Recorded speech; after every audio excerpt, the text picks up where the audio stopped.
looking at the Schmidt and Bender 5 to 45 by 56.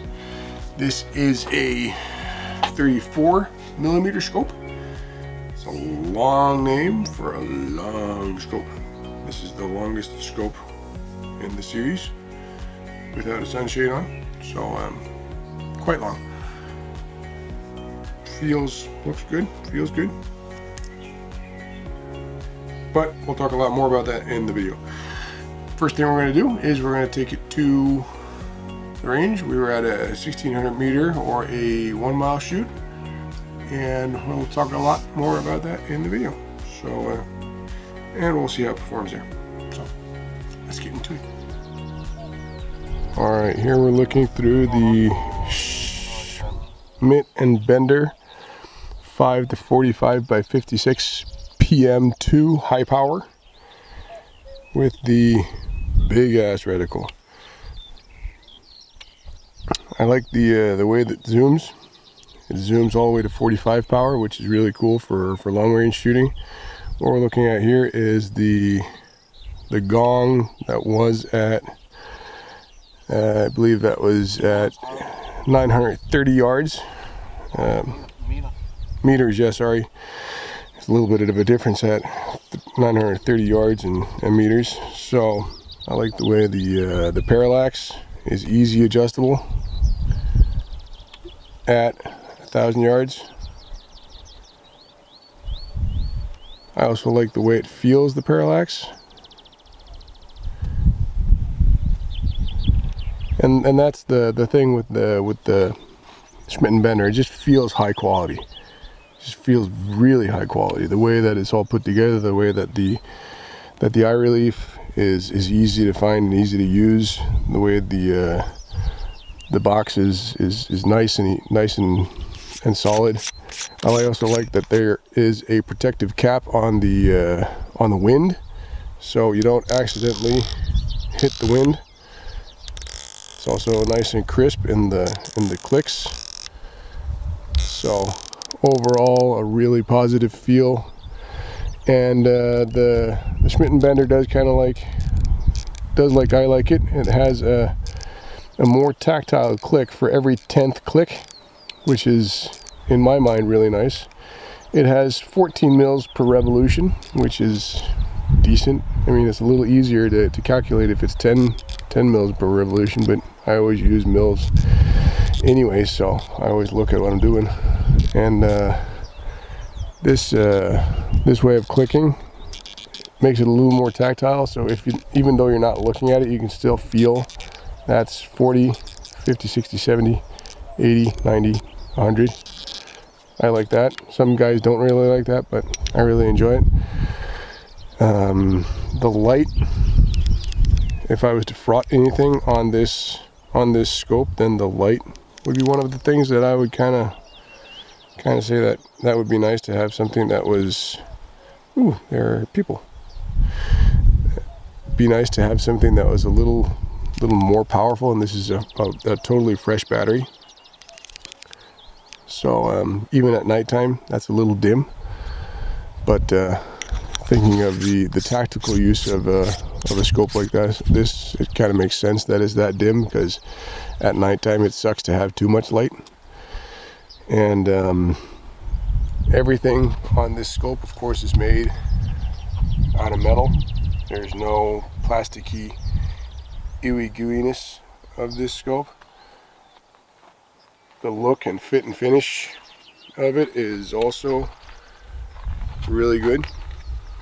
Again, set up in the same manner as the Arkin. I like the elevation turret and the way the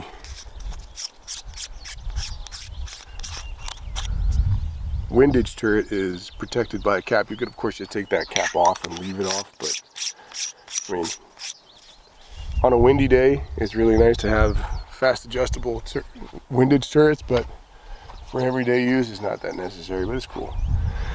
Overall fit and finish, I would there's a little bit on the parallax where I feel that it could be a little bit smoother It feels kind of like it's metal on metal, and that would be nice if that was a little bit smoother, so I'd give that a 7 out of 10. On the magnification, it really runs smoothly all the way to 45, so I'd give that probably an 8 out of 10.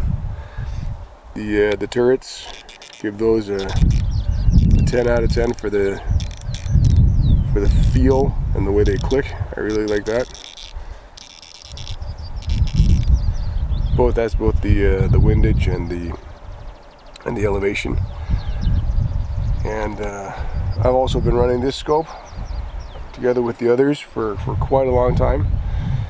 And the biggest difference between the Schmidt and Bender 5-45 high power and the others is that I seldomly use all the way to 45. I find myself often knocking it back to around 18 or 20 power because it's plenty. Looking at the 45 power, it's picky as to where you have your eye relief and where you have your head, which makes sense because it is really high magnification for a scope like this. And the Christmas tree in there is also most visible at like 20, 25, even 15 power. That's what I would use for like a PRS style shooting competition. And for long range, I mean, I really like that he can zoom that far in.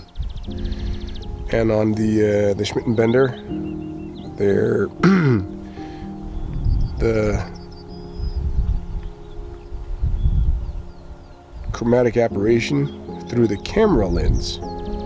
You can see a little bit at the edges, but it's nothing to speak of really. And also the camera lens also makes it a little more pronounced than it is for my eye. So I don't really feel that's a big deal. Overall feel, the Schmidt and Bender, I'd give that an 8 out of 10. And it's hard to give them less than 8 out of 10 because these are just super high-end scopes. So we'll talk more about this on the bench, I guess. All right, here we are back at the bench, and I've been using this scope, as I say in the movie, for about 3 months now, and it's been good. It's been a good time with this scope. It's been a very different experience from the others because the others have like 27, 28, 25 times magnification, and the Schmidt and Bender is the one that really stands out on the magnification and the fact that it is 5-45. What I did experience was when it was at 45, it was really picky on where you want it, where it wanted your head to be. It had, the eye relief was hard to find and was hard to hold on to. And when a shot's fired, of course the rifle's going to jump, and that means your eye relief is out, and it's really super hard to find it back. And that of course means that at any given distance you need a spotter on there because you cannot spot yourself at 45 power. Knock it back to about 20, 25 power, 18, 25-ish band range, then you can still spot yourself. So if you're at a competition or a shooting where you do not have a spotter, I would always recommend having a spotter. It's one, good company, and two, you can help each other call out your shots. Again, a different video. As I was talking about in the video, we're just going to collect it here. The light is very dim even at nighttime, so I'm not going to be able to give that more than a 4 out of 10. The parallax, it's good, it's quick, it's easy to find. It's got from 30, 50, 75, 100, 200, 300, 500, 800, 1,000, and unlimited more, as far as you can see. But it does, as I also state in the movie, it does have a grindiness to it. It could have been smoother.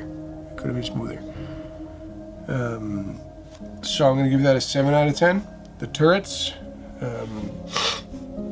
they are a little bit on the tight side for me. I like the clickiness of them. And I like the way that they're, for every 10 mils, they have an extra click.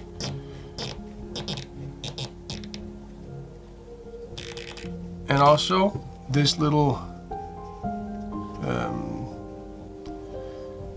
knurled cog up here is very grippy, but it's also very small. So that means it kind of, I'm not girly with my,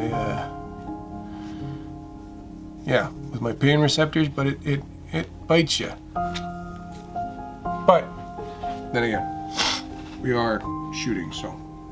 Anywho, the turrets, I'm gonna give those a clear 10 out of 10, even though there are the different aspects of it that I don't like. I still like them so much because there's good grip in there. You got the little, I believe on this, it's a little gold button that kind of pops up. If we go like this, I think you'd be able to see it better. Yeah, there you go, it pops up. And I grip it like this. I grip it with my whole hand, and that makes it easier to maneuver and work with it. The eye relief down here is also very, very easy to use. You just screw that all out, or screw it back in. So if you are a shooter that needs glasses, then you can correct for that on the scope. And moving on to the eye relief, I'm going to give that a 7 out of 10, even though it's got a nice viewfinder where you can adjust for your eyes easily. The pickiness of that of the eye relief when you're at maximum power, I'm also going to have to take into consideration that it is a 5 to 45 power scope, and the pickiness or the finickiness of the eye relief when you're at 45, that is to me a problem. It takes a while to find your eye relief. The glass is an 8 out of 10 to me. Could have been a little bit clearer, could have been a little bit crisper, but then again, 8 out of 10 is really good. The zoom factor on it is an 8 out of 10. Again, I would like it if it were a little bit smoother. It also kind of feels like there's metal on metal in there, but then again, 8 out of 10 is still a very good score. Overall, taking everything into consideration, I'm going to give the Schmidt and Bender 5 to 45 by 56 PM2 high power an overall score of 8 out of 10. And again, that is not a bad score. We're just working with scopes that are really, really high end. So, when we're talking about scopes and we're talking about how to use scopes, we're also going to be doing a video on spotters and how you can work with each other to be a good spotter, and how you spot your buddy. So on that note, again, I'm going to turn you guys around like so. I'm hoping that we are in camera there. So it's been good working with the PM2 high power. I've had a lot of fun using it. I've had a lot of fun working with it. We've been at the range a couple of times with it. I'll couple of times, a bunch of times. We've been on the range with all of these a bunch of times. It's been a lot of ammo. It'd be really nice to have an ammo sponsor, but I'll tell you right now, I'm not sponsored. Which brings me to, I give you content, you give me subscribes and likes and such. That's how it works. If you want me to continue to bring you quality content with high-end products and with all the good gear, which hopefully there will be a lot more of, I need those subscribes, man. Again, also, we have our polos. Chosen to go with the polo. Feel nice, they're good. We got the ELR-Precision logo on there. Make sure and let me know if a shirt like this would be something that you guys would be interested in. I'll look into having some shirts, maybe some t-shirts, maybe some pants. I have a set of pants as well where I put the logo on the pocket lid, on the back pocket. Actually, it looks kind of cool. And there's a big logo on the back of this one too. I'm not going to turn around. That's kind of weird. But anyway, like, share, and subscribe. Until next time, stay tuned and stay safe.